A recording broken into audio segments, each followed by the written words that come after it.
If companies want piracy to stop, then these companies need to stop creating a market for piracy in the first place, or as they would say, stop facilitating it. And there are many reasons people pirate. The most obvious is money, they just can't afford it. But there are other reasons too, such as content being exclusive to a single platform that you don't happen to be paying for, which is also money again. You don't want to go pay for another subscription to another platform just for one content piece. Another good example would be geo-blocking or region restrictions where you just can't access it in your region and the only option is piracy.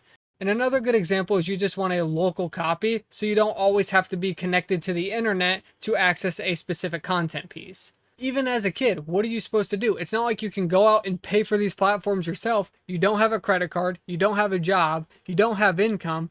Your only option as a kid is to pirate at that point. And as for what I mean about these companies creating a market for piracy, we'll look at the supply and demand graph.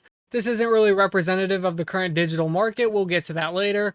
But for physical products, you make a set quantity of a product, there's a certain amount of demand for the product, and at that equilibrium point will be the price typically. So I'm going to implement a shortage real quick as an example. So you made a certain amount of product, you set the price, but demand was far higher than you anticipated, so people buy up all your stock and resell it on the open market or the used market. So then what happens here is you have this open space right here. This open space is the black market. Or another good example in the digital market would be your piracy area. This is where piracy occurs in the black market. And now for the digital example, you produce a digital good or a digital asset. You basically have an infinite quantity. It's a straight vertical line. You have an infinite amount of product. You could literally give everybody in the world a copy. If you didn't have people to pay, etc. The point is you have enough copies to distribute to everybody. And this purple line here represents the price that the service sets. So Disney Plus, Netflix, that's what this purple line represents.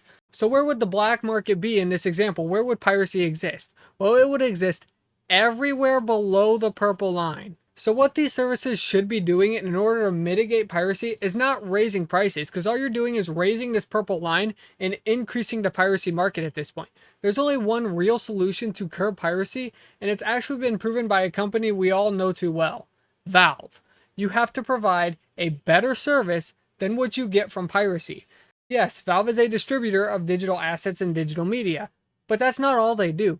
They have been taking some of their revenue and reinvesting it into the ecosystem to provide a better experience, a better product, and a better service overall in general than piracy. And that is literally what Valve is built upon, providing a better service than what you would get with piracy.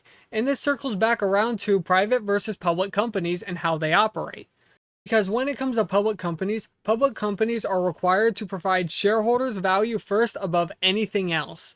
And Valve, being a private company, isn't held to this standard. So since Valve doesn't really have shareholders that they have to provide value to, they can focus on their customers and the ecosystem instead. And this is something I talked about in my previous video, saying how Epic isn't going to be able to take market share away from Valve due to this. And this also circles back around to these streaming services, the majority of which are public companies. They have to provide their shareholders value before their customers. So what they are doing is they are raising prices, introducing ads, making content that's exclusive to their platform and not available on others to try to take market share from the others and establish a foothold. And this is only contributing further and further into piracy. The more they do this, the more they make their content harder to access, the more this black market region of the market is going to grow and the more piracy will occur. And holding shareholders above everything else in some cases has gotten so extreme that it's now shareholders versus national security.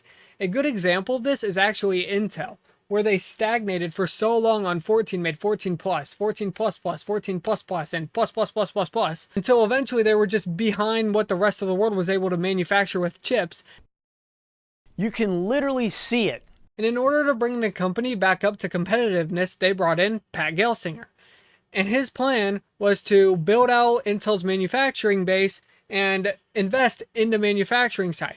The issue with these shareholders is it wasn't an immediate process because they weren't doing that previously. They were complaining about how expensive these build outs were, and I hate to tell these shareholders this, but lithography machines don't grow on trees. These lithography machines are hundreds of billions of dollars. Of course this was going to be expensive. You're not just going to be able to unearth a lithography machine that's buried a mile underground. Like, it's not a fossil. It's not a fruit that grows on trees. You're going to have to cough up the money, cough up the funding, and purchase this equipment if you want to be competitive again. You don't really have a choice. You either remain uncompetitive or you make the investments to be competitive. There is no third option. And let me be perfectly honest, all these bills entering the House and the Senate on curbing piracy aren't really going to do anything. If the Trump administration is serious about curbing piracy, then they need to overturn Ford v. Dodge in some way. And we need to return to customers, employees, and long-term growth over what we have currently, which is short-term growth, short-term thinking,